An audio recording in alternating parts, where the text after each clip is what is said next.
Shalom saudaraku, kita jumpa lagi dalam acara persekutuan tengah minggu pada hari ini. Kita memasuki minggu yang terakhir dalam rangkaian Bulan Keluarga 2020 di bawah tema yang sangat indah, Seni Merawat Keluarga. Nah, sebelum kita bersama-sama belajar firman Tuhan, kita akan mendengarkan pujian dari anak-anak kita remaja dan juga sharing mereka yang luar biasa. Mari kita dengarkan.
Menurut saya, arti orang tua untuk tumbuh kembang spiritualitas saya adalah orang tua harus bisa menjadi teladan baik di dalam kasihnya, tingkah lakunya, di dalam kehidupannya untuk saya, supaya saya juga bisa melihat dan belajar dari mereka. Dan juga orang tua juga menjadi medan yang paling utama untuk saya bisa mengasah karakter saya juga belajar untuk mengenal kasih Allah melalui orang tua saya.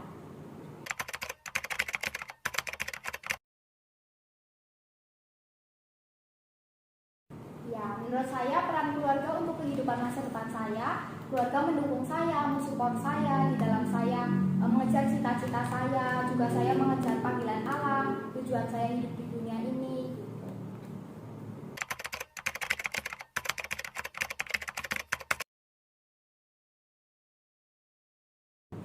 Harapan saya untuk keluarga saya berdoa supaya keluarga saya ke depan semakin harmonis, semakin menjadi keluarga yang akrab, yang mesra, dekat, dan juga keluarga yang bisa membawa saya untuk semakin mengenal kasih Allah, semakin bertumbuh di dalam kerohanian. Dan juga saya berharap keluarga juga mendukung saya di dalam pendidikan saya, di dalam kehidupan saya belajar bertanggung jawab melalui keluarga saya.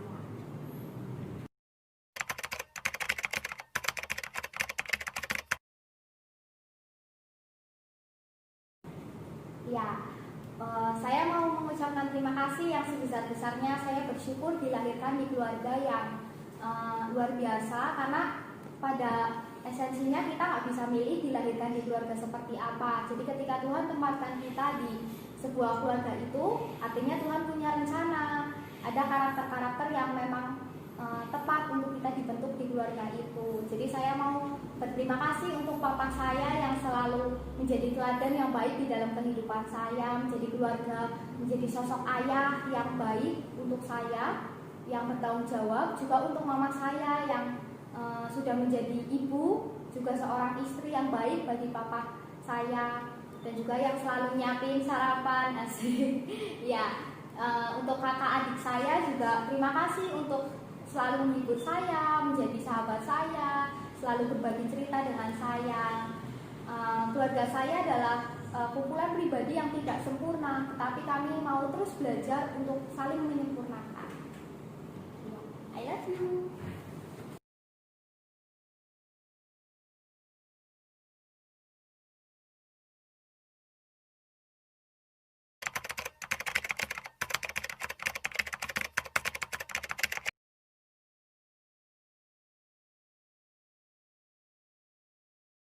Ya, jadi orang tua itu menjadi teladan bagi kehidupan saya, dan juga tindakan orang tua juga tercermin untuk anak-anaknya.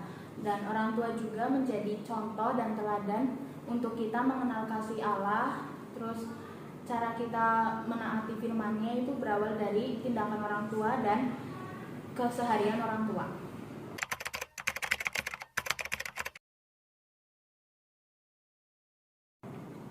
Ya, saya mau peran keluarga di kehidupan saya, terutama orang tua, itu menjadi orang yang pertama mendukung saya mengejar cita-cita, dan juga selalu memberi support bahwa cita-cita yang saya kejar ini baik. Dan saya juga mau ke depannya, untuk masa depan saya, mereka terus mendukung saya dan memberi nasihat juga kepada saya, dan saya juga mau menerima masukan dari orang tua serta saudara-saudara saya.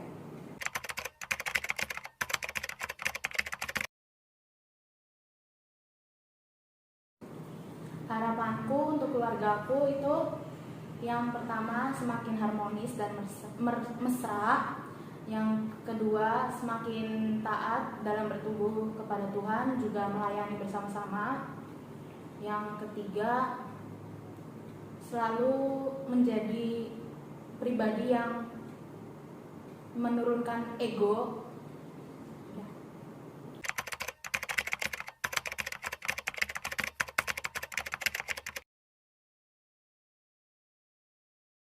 Ya, untuk Papa, terima kasih karena telah membimbing hingga sebesar ini dan memberi nasihat dari dulu kecil hingga sekarang. Selalu bilang kalau jangan lupa untuk mengutamakan Tuhan Yesus, dan selalu bilang jangan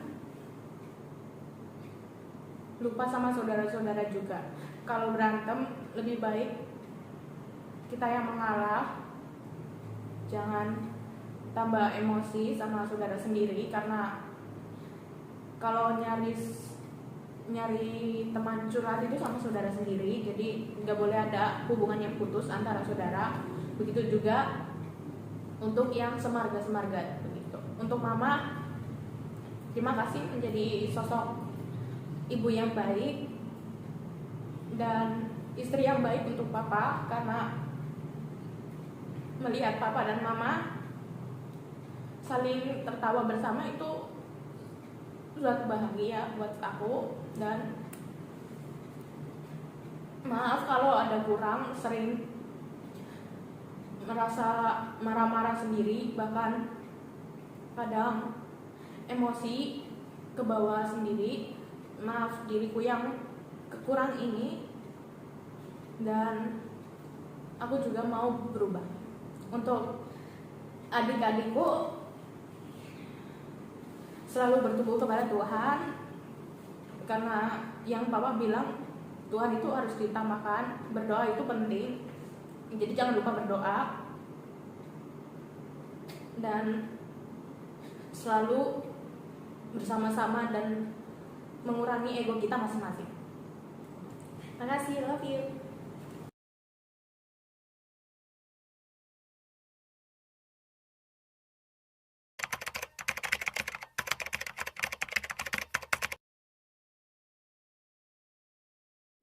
Menurut saya orang tua sebagai tempat untuk pertumbuhan spiritualitas saya adalah ketika orang tua itu menjadi cerminan dari Tuhan, karena kita tahu sendiri bahwa orang tua adalah wakil Tuhan di dalam keluarga.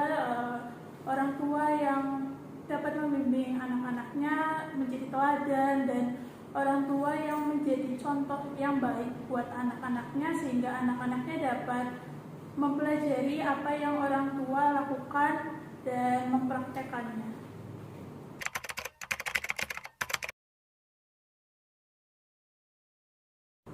Menurut saya peran keluarga untuk masa depan saya adalah yang pertama orang tua saya, bapak dan mama.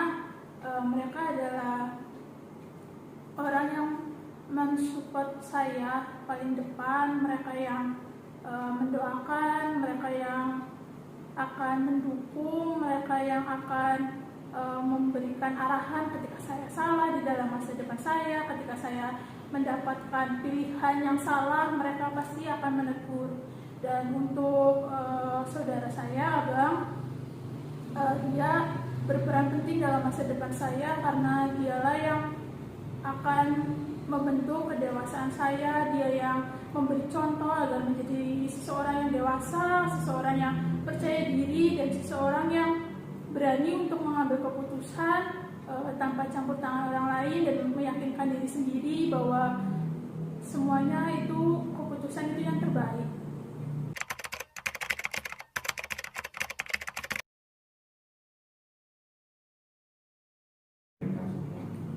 Harapan saya untuk keluarga saya, untuk bapak, mama, abang, semoga kita dapat menjadi keluarga yang harmonis, keluarga yang akrab, keluarga yang bersatu dalam pelayanan, dan keluarga yang dapat mengasihi satu sama yang lain dan menumbuhkan keinginan untuk melayani bersama-sama dan dapat menghadirkan Kristus di dalam keluarga kami.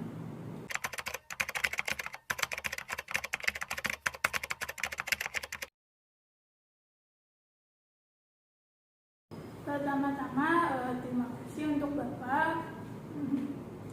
Bapak adalah sosok ayah yang sangat pengertian, pejuang keras, dan terima kasih menjadi sosok yang selalu ada untuk anak-anaknya, selalu memberikan penjelasan-penjelasan ketika anaknya mengalami kekeliruan, kebingungan, kebimbangan, ada pergumulan. Dia yang selalu memberikan solusi.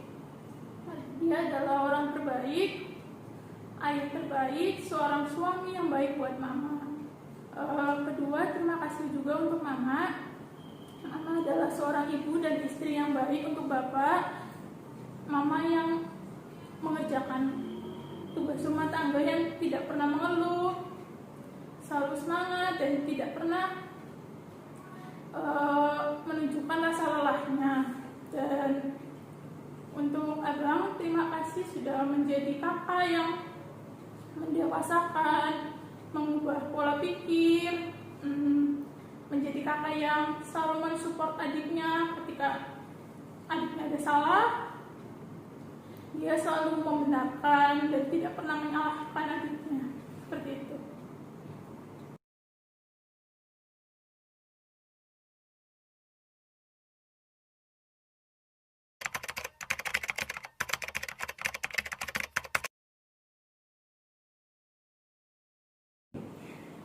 Peran orang tua untuk kehidupan spiritualitasku adalah mereka yang mendidik, mereka yang membentuk saya untuk menjadi mengenal Kristus dan juga untuk memiliki relasi yang dekat dengan Kristus, dan melalui mereka saya bisa mengenal siapa itu Kristus, saya bisa tahu Tuhan itu seperti apa, dan saya bisa menjadi percaya kepada Dia itu karena pengenalan akan orang tua saya.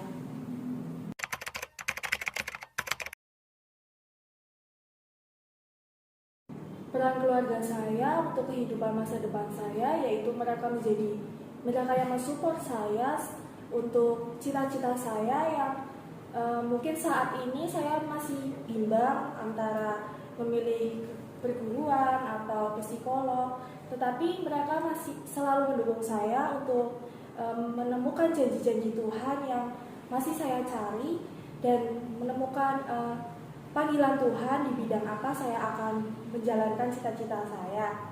Dan mereka selalu mendoakan saya dan mereka selalu merangkul saya apabila saya down atau saat saya putus asa dengan pendidikan saya.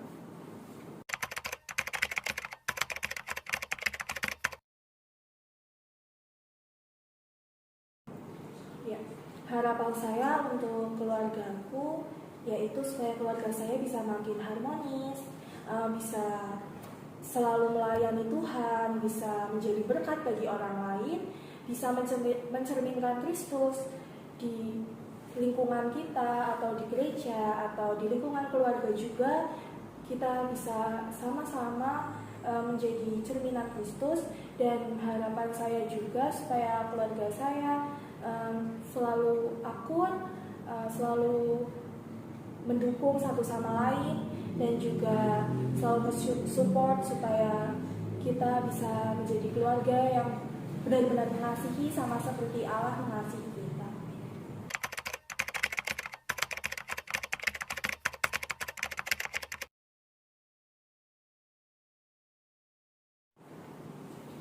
Terima kasih untuk Papa yang udah merawatku, juga untuk Mama yang udah merawatku dari kecil sampai sekarang, yang selalu sabar dalam menanganiku saat aku bandel, saat aku sering marah, atau saat dimana Vivi juga kadang-kadang mengecewakan hati Papa Mama, tetapi Papa Mama selalu mendoakan Vivi, selalu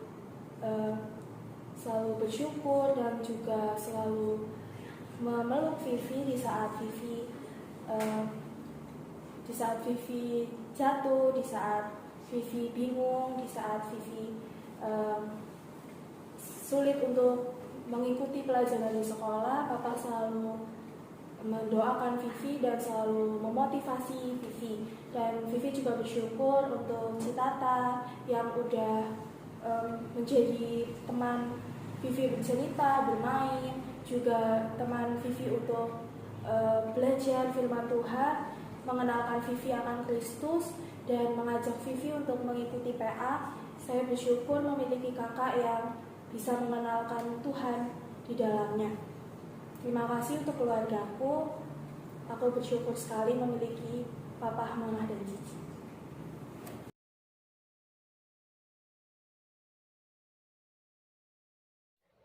Saudaraku yang terkasih, membangun sebuah keluarga itu sama seperti seorang yang membangun rumah.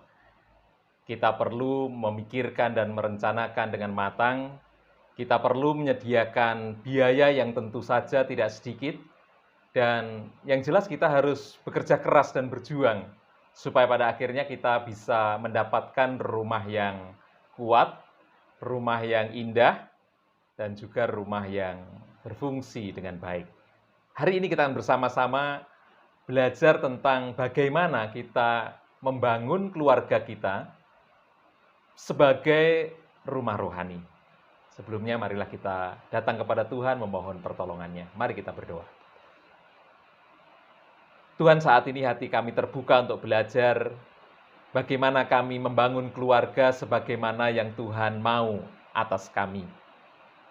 Banyak kegagalan yang telah kami lakukan, banyak hal yang telah kami lalaikan di dalam kehidupan berkeluarga kami. Tetapi kami tidak mau terus-menerus berada di dalam keadaan seperti itu. Karena itu Tuhan, hadirlah di tengah-tengah persekutuan kami ini, buatlah hati kami terbuka, sehingga kami berani untuk mengambil keputusan-keputusan yang penting bagi keluarga yang sungguh kami cintai. Terima kasih, di dalam nama Tuhan Yesus kami berdoa. Amin.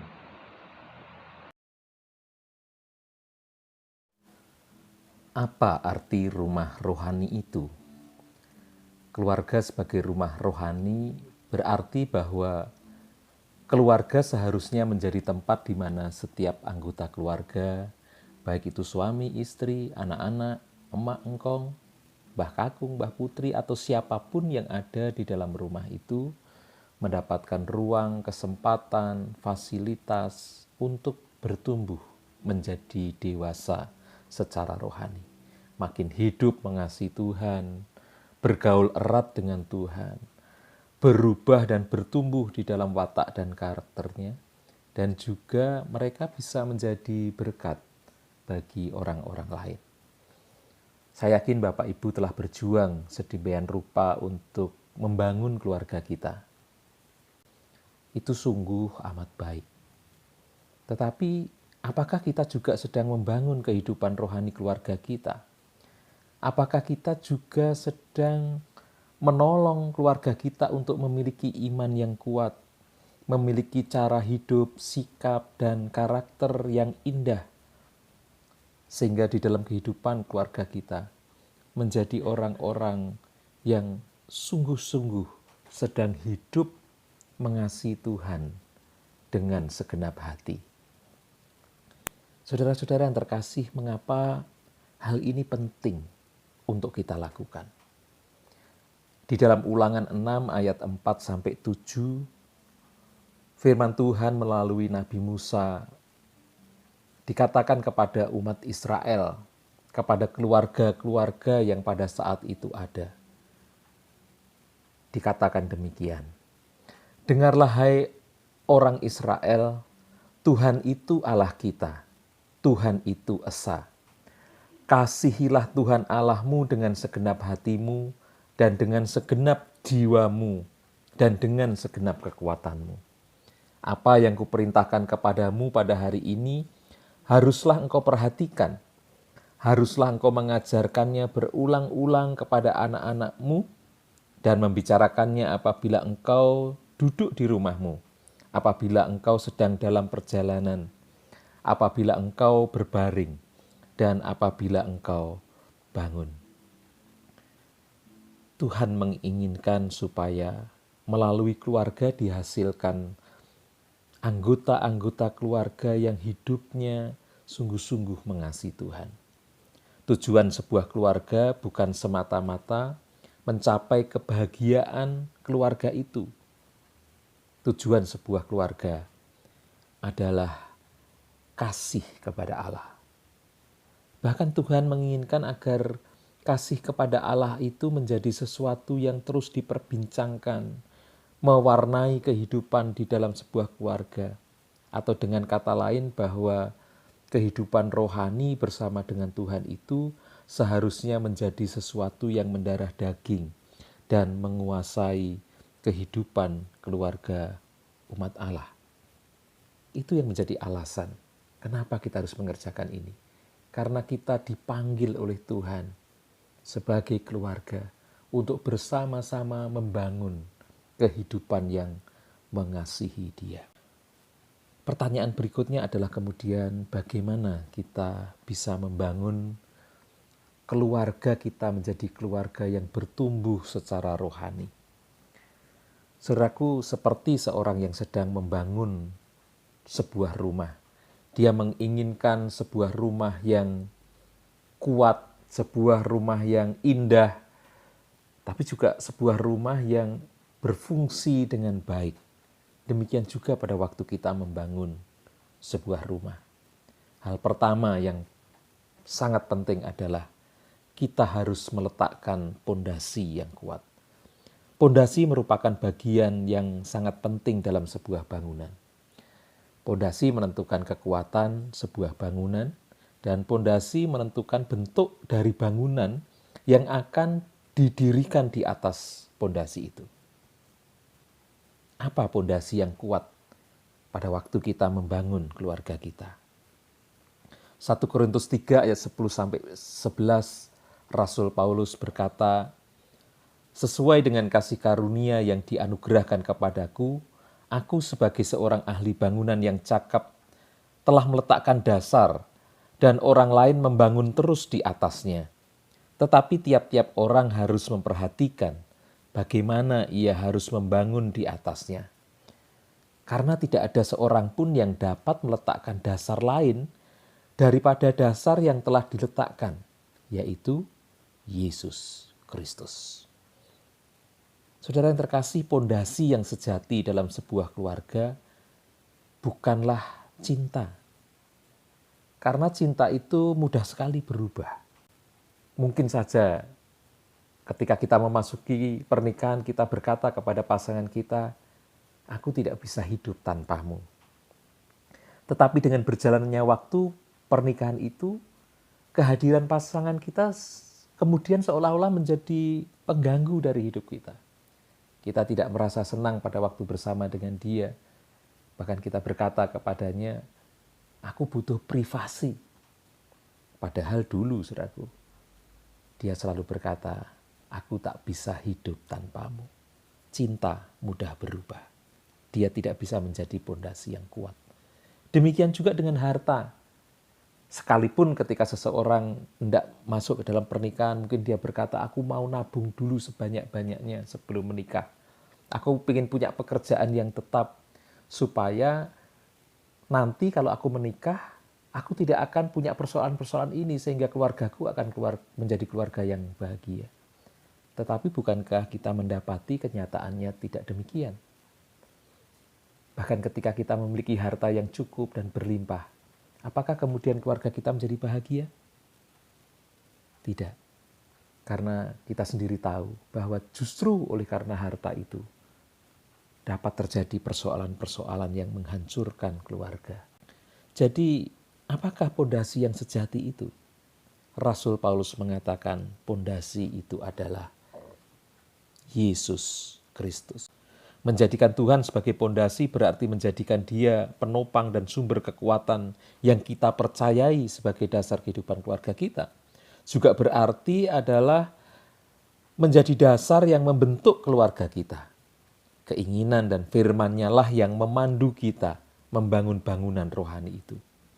Sehingga mau tidak mau, sama seperti sebuah bangunan selalu menempel pada pondasi, demikian juga rumah rohani, keluarga kita harus selalu terhubung dan menempel pada pondasi yang sejati itu, yaitu Tuhan sendiri. Yang kedua, setelah kita meletakkan pondasi yang kuat, yaitu Tuhan, dan kemudian kita berelasi dengan Tuhan, meletakkan kepercayaan iman percaya kita kepadanya, maka hal kedua yang harus kita lakukan adalah kemudian membangun bidang-bidang bangunan itu di atas pondasi yang kuat. Tentu ada banyak hal yang harus kita bangun dalam sebuah keluarga. Tetapi kalau saya membaca firman Tuhan, setidaknya ada 3 hal pokok yang nampaknya harus menjadi sesuatu yang kita pikirkan dan kita utamakan pada waktu kita membangun keluarga kita sebagai keluarga yang rohani. Yaitu pengenalan akan Tuhan yang makin mendalam. Lalu yang kedua, perubahan dan pertumbuhan karakter yang makin serupa dengan Kristus. Dan juga pada akhirnya adalah kehidupan yang menjadi berkat bagi orang-orang lain. Saudaraku, pengenalan akan Tuhan dan kebenarannya itu menjadi sesuatu yang penting di dalam sebuah keluarga. Karena dengan pengenalan dan pengetahuan kita akan Allah dan kebenaran itu akan membuat kita memiliki keyakinan yang kokoh terhadap iman yang kita percayai dan kita pegang. Ini menjadi tantangan bagi kita, sehingga sebagai seorang ayah atau suami dan juga ibu atau istri perlu sungguh-sungguh punya hati yang haus untuk belajar dan terus belajar akan kebenaran firman Tuhan. Jangan sampai kita sebagai orang tua justru menjadi orang yang juga buta terhadap kebenaran firman. Mungkin saja kita rajin ke gereja atau rajin mengikuti kegiatan-kegiatan kegerejaan. Tetapi apakah semua itu menolong kita untuk makin mengenal Tuhan, makin mengenal hatinya, makin mengenal bagaimana kita harus hidup seperti yang Tuhan inginkan itu. Lalu yang berikutnya yang harus kita bangun di dalam kehidupan keluarga adalah pertumbuhan karakter atau watak. Wah, saudaraku, ini sesuatu yang sangat penting. Bukankah sesungguhnya keindahan dari hidup itu tidak ditentukan oleh seberapa pengetahuan yang dimiliki oleh seseorang, tetapi adalah karakter yang muncul dari dalam hidupnya yang dibentuk oleh firman itu. Keindahan juga tidak terletak kepada kecantikan atau kegantengan wajah kita. Seorang yang berwajah cantik atau ganteng, tetapi dia suka menipu, mudah marah, cerewet, tentu akan menutupi kecantikan wajahnya. Tetapi seorang yang meskipun dia tidak terlalu cantik atau tidak terlalu ganteng, tetapi hatinya tulus dan baik, ramah, suka berbagi, mudah untuk melayani, tentu kita akan senang di dekatnya. Kecantikan yang sesungguhnya terpancar dari hati yang indah. Karena itu sangat penting dalam setiap keluarga. Tiap-tiap orang secara sadar terus belajar untuk berubah dan bertumbuh di dalam wataknya. Lalu yang berikutnya, hidup yang menjadi berkat dan melayani orang lain. Saudaraku, ini menjadi satu bagian yang seharusnya kita bangun pada waktu kita membangun kehidupan rohani. Kehidupan yang menjadi berkat dan melayani itu adalah sebuah cara hidup yang bersumber dari hati yang bersedia untuk empati terhadap orang lain dan terlibat untuk melakukan yang terbaik bagi orang-orang lain. Saudaraku, ini sesuatu yang mestinya kita perjuangkan pada waktu kita membangun bangunan di atas pondasi itu. Kita mengerjakannya dengan sungguh-sungguh. Apakah saya sedang membangun pengenalan saya akan Allah dan keluarga saya akan pengenalan akan Allah? Apakah saya sedang terlibat dalam merubah hidup saya sendiri dan juga anggota keluarga yang lain berkaitan dengan karakter, kebiasaan, cara hidup yang mungkin saja keliru supaya hidup itu makin menjadi indah? Dan apakah sebagai keluarga kita sedang sungguh-sungguh menyiapkan menjadi keluarga yang memberkati orang-orang lain? Dan yang terakhir, saudaraku, apa yang penting untuk kita kerjakan ketika kita membangun rumah rohani kita adalah meletakkan atap sebagai perlindungan, sebagai sesuatu yang kita taruh di tempat yang paling tinggi. Atap diletakkan di tempat yang paling tinggi, menggambarkan tentang motivasi dan tujuan yang paling utama ketika kita membangun keluarga kita menjadi rumah rohani. Apa yang menjadi motivasi kita? Apa yang menjadi tujuan utama kita? Rasul Paulus berkata ketika dia memikirkan tentang pembangunan rumah rohani itu, di dalam Filipi 1 ayat 20. Sebab yang sangat kurindukan dan kuharapkan ialah aku dalam segala hal tidak akan beroleh malu, melainkan seperti sedia kala demikian pun sekarang Kristus dengan nyata dimuliakan di dalam tubuhku, baik oleh hidupku maupun oleh matiku. Motivasi dan tujuan yang tertinggi bukanlah supaya kita dikenal sebagai keluarga yang baik dan sukses, atau supaya kita diakui sebagai orang tua yang berhasil, tetapi supaya Tuhan dimuliakan. Mungkin saja di antara kita merasa gagal melakukan tanggung jawab kita itu. Ketika kita melihat anak-anak kita tidak sedang hidup mengasihi Tuhan. Pertanyaannya sebenarnya adalah bukan pada apa yang kita lihat itu, tetapi apakah selama ini kita sungguh sudah melakukan bagian kita. Ketika saudara sudah melakukan dengan sungguh-sungguh tetapi hasilnya tidak seperti yang saudara harapkan, saudara bisa berkata kepada Tuhan, Tuhan, aku sudah melakukan yang terbaik, tetapi aku gagal menghasilkan sesuatu. Kenapa, saudaraku? Karena yang terpenting adalah Tuhan dimuliakan. Wah, saudaraku, ternyata membangun sebuah keluarga yang rohani itu memang tidak gampang. Tetapi bukan berarti itu tidak bisa dilakukan. Karena itu apa yang kita bisa lakukan untuk memulai kembali atau untuk menggairahkan kembali kerinduan kita membawa keluarga kita menjadi keluarga yang mengasihi Tuhan. Yang pertama, mulailah dengan sebuah komitmen di hadapan Tuhan. Komitmen berarti adalah tekad yang kita nyatakan kepada Tuhan bahwa kita ingin membawa keluarga kita menjadi keluarga yang sungguh-sungguh mengasihi Tuhan. Saudaraku, Yosua di masa tuanya menyatakan tentang hatinya, tentang komitmennya yang tidak pernah berubah dari masa yang lalu. Ia berkata kepada umat Israel, tetapi jika kamu anggap tidak baik untuk beribadah kepada Tuhan, pilihlah pada hari ini kepada siapa kamu akan beribadah. Allah yang kepadanya nenek moyangmu beribadah di seberang sungai Efrat, atau Allah orang Amori yang negerinya kamu diami ini. Tetapi aku dan seisi rumahku, kami akan beribadah kepada Tuhan. Saudaraku, komitmen itu sangat penting.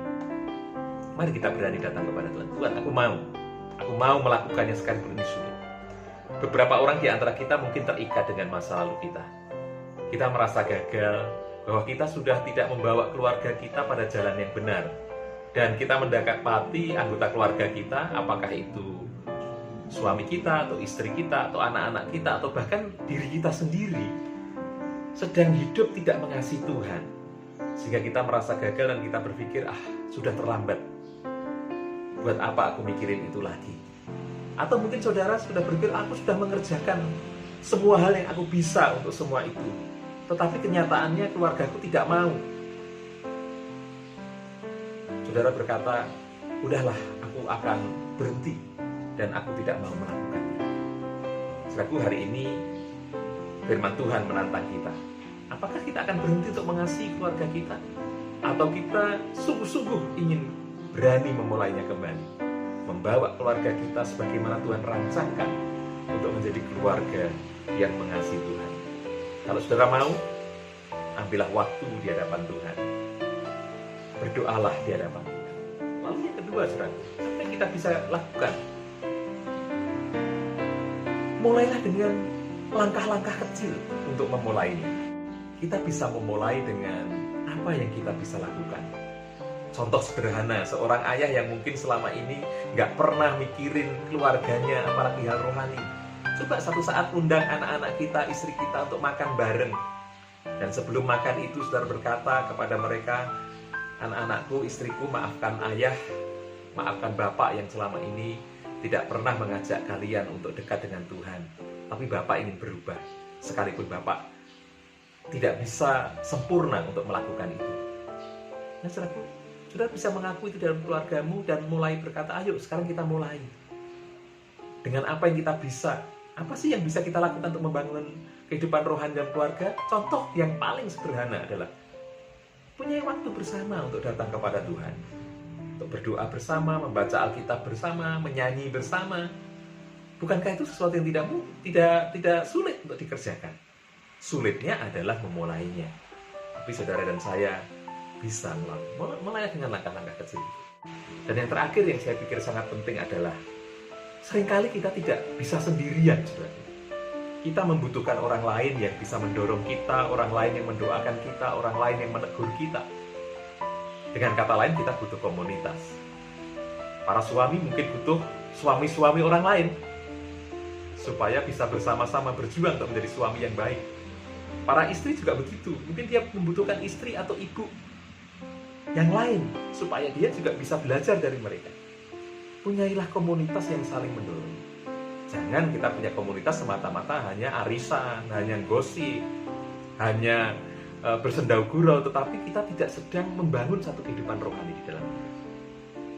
Jemaat Tuhan yang terkasih, bagaimana kita membangun keluarga sebagai rumah rohani?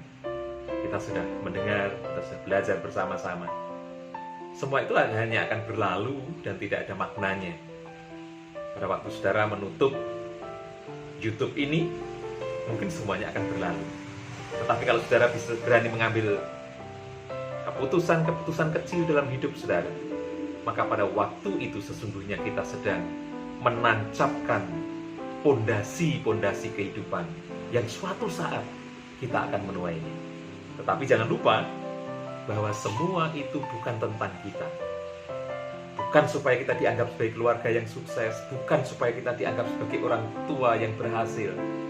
Semua hal yang kita kerjakan sesungguhnya hanya satu saja yang terpenting. Semua adalah untuk Tuhan. Tuhan memberkati saudara. Selamat berjuang.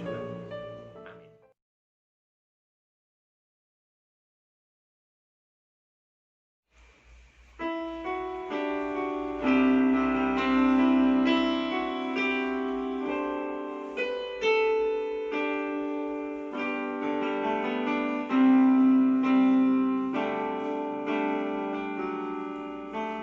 Kami datang di hadirat-Mu, menikmati kasih-Mu, membawa seisi rumahku,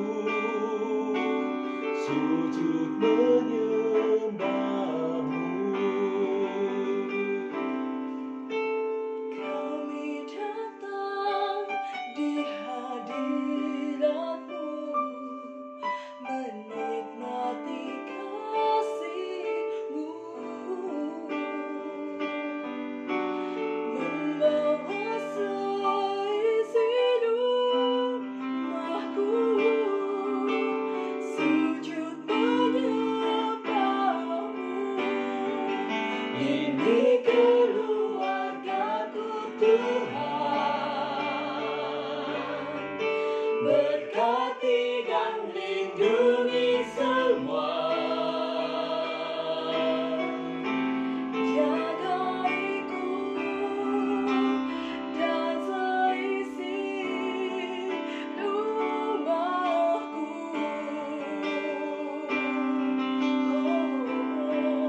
Sampai akhir hidupku Tuhan, Ku mau setia melayani-Mu. Ku bahagia jadi keluarga Allah. Ini keluarga-Ku Tuhan, berkati dan lindungi semua, jagaiku dan seisi rumahku. Sampai akhir hidupku Tuhan, Ku mau